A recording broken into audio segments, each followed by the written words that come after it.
kay. Abdoulaye Bob dal leen ak jàmm Walf Quotidien xëye tey tolluwaay réew mi ci jafe-jafe njëg yi yéene cabinet bu weesoo askan waa ngi koy joytu ba tey njëg yaa ngi gën di yokku mbënd maa ngi ne këtt ne jonn bakkan yaa ngi rot ci biir ndox mi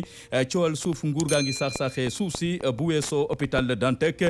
coowal suuf jib na ci université Cheikh Anta Diop bu Ndakaaru ak feneen liggéeykat yu bari ci jamono ji ña ngay ñàkk seen xëy ci entreprise yu tëj yéene cabinet Walf Quotidien xëy duñu ko jàngatal ne réewum Sénégal daanaka cin la guy baxee fu ne foo dem jafe-jafe yaa nga fa ne kët ne jon turbine ne lu jinjaak nguur gi la moom mooy responsable moom moo jotuta taxaw askan wi nga xaman ñu ngi dund jafe-jafe ci jamono ji jafe-jafe yooye sax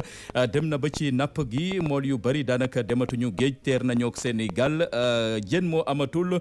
daanaka napp bi yàqu-yàqet la def fii ci mim réew yéene cabinet ci jamono ji askan wi di joytu njëgu dundu gu cher ak itamit jafe-jafe yi nga xam ñoo tënk askan wi yéene cabinet bu ñu deful ndànk askan googee sax ci ndool gu métte métti la ñu nar a soobu yéene cabinet turbine xëy duñu ko jàngatal bés bi la journée entreprise yu bari soobu nañ ci jafe-jafe bokk na ci la leen gàllankoor di Covid 19 gi fi jaar Ukraine ak Russie guerre ba jur na njeexital ci suñu entreprise yu Sénégal yu bari ci ñoom ñoo ngay tëj liggéeykat yaa ngi ñàkk seen xëy ba tax na secteur privé bu Sénégal ne dina ci janook taskatu xibaar yi ngir joxe ci xalaatam nees mun a def ngir gën a suqaliwaat entreprise yu Sénégal yéene cabinet Sud Quotidien ci jamono joo xamante ne Sénégal am na bor gu tar gu tegu ci ndoddam bor googee toll na ci 68% téeméer boo jël juróom-benn fukk ak juróom-ñett bor la goo xamante ne moo topp Sénégal nguur gi day jëfandikoo maanaam li nga xamante mooy suuf si ngir bëgg a fay ci ay bor wala bëgg ci yeggale ay projet bu ñu sukkandikoo ci El Hadji Mansour Samb économiste moo ñu ko jàngatal di sax tey Sénégal jóge ci bor goo xamante ne 34% la woon ci 2012 tey ji yegg na ba ci 68% ci atum 2022 yéene kaabi xëy duñu ko yeggee ci xatam bu njëkk doon du jaaxal lool El Hadji Mansour Samb ne nguur gi nag ci jamono ji bëgg na fay bor googe ci yeneen anam yoo xamante ne askan wi moo ci gën di loru yéene kaabi di Le Soleil dalal na njiitu réew moo Pologne njiitu réew mi Macky Sall waxtaan ak moom partenariat dox na seen diggante bokk na ci la ñu waxtaanee ñaari protocole d'accord goo xamante ne jibe na ci ndaje ma ba ca jiitu bokk na ci construction navale ci wàllu ndox ak assainissement ba ko ñaareel ci wàllu sécurité yéene cabinet Pologne yemu ca jox nañu prêt Sénégal gu toll ci juróom-benn fukki milliards ak juróom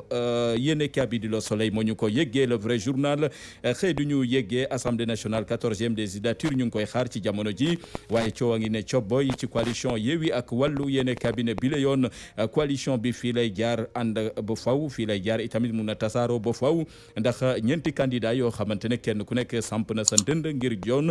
président assemblée nationale yéene kabi moo ñu ko yëggee Walf Quotidien du ñu xam rek Yewwi Askan Wi ci jamono ji ñu ngi ci guddi gu bër setagul yéene cabinet Barthélémy Diaz yëglu na xam ne candidat la ngir jiite ëllëg assemblée nationale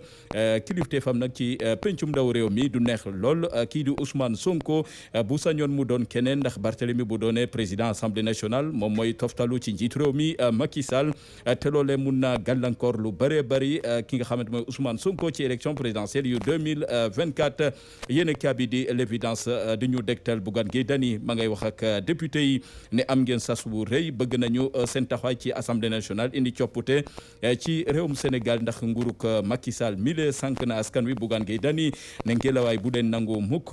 nangul Macky Sall lu mu bañaloon Abdoulaye Wade ci jamono Bougane Gueye Dany wax nag député yi l'info di ñu dégtal ay kaddu Bougane Gueye Dany ne l'heure est grave waxtu wi jàmp na ba tax na bu leen ko dara jaral ngeen du mooyu askan wi leen fal ci élection législative ñu jógee bëgg nañu coppite ci assemblée nationale bëgg nañu itamit li fi xew ci réewum Sénégal mu am safara waaye bëgg na itamit opposition goo xamante ne taxawaay gu mat sëkk am benn candidat goo xamante ne moo leen teewal ci kilifteefu assemblée nationale l'exclusif ne Bougane Gueye Dany yéena député yi wax leen ne ngelawaay bu leen nangul mukk njiitu réew mi Macky Sall lu mu bañaloon Abdoulaye Wade ca nguruk soppi réveil le journal bokk na ci génn àdduna imam Alioune Badara Ndao yéene cabinet kaddu yam ca yëkkati moom Abdou Karim Gueye xurum xaq ak Cheikh Omar Diagne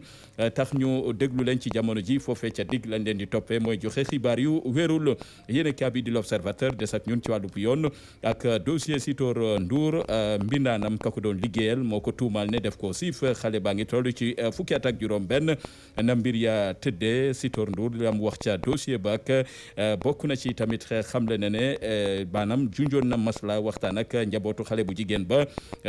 jàmm ne ñooy loole Sitor Ndour nangu na ko ne waxtaanee na ko bokk na ci tamit ci lu ko mun a sowee ci googule dossier gannaaw bi gaay yi demee ca kër Sitor Ndour gisuñu fa ca darab ba lu xeetook deret ak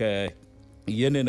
ak maniw daanaka amu ca yéene kaabi di l'Observateur ne bu ñu deful ndànk loolee mun na sauver Sitor Ndour ci bile dossier nga xamante ne dox na ci diggante ak ka ko doon liggéeyal toll ci fukki at ak juróom benn seenu asamaan jarta buuxante ñu xool fan la wannente di mu jëkk ay gëtëm